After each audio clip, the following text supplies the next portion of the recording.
Hey guys, today I'm going to show you how to find which theme any WordPress website is built on.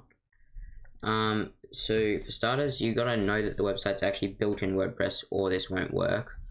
But you go to your website that you want to find the theme of and you copy the URL. And then you go to this website called builtwith.com. I'll put a link in the description so you can just click on that.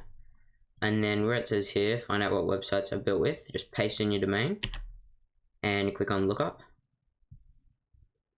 And you can see there's Google Analytics on it. It's got all sorts of widgets. And then you can see here, Astra theme. So we know the theme is Astra, and you can just search that up in the WordPress themes. And you can also see your plugins, or not all of them, but you can usually see most of the plugins.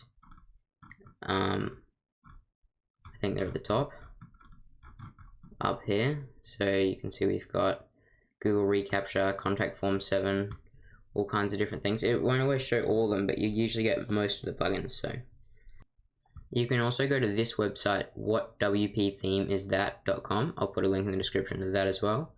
And it's basically the same thing. You put in your domain name, click on the search button, and there you go. You can see the theme name is Astra. It's got a link to it and the author. You can see everything about it. And yeah, hope this video helped you. If it did, please like and subscribe and comment anything that you need help with.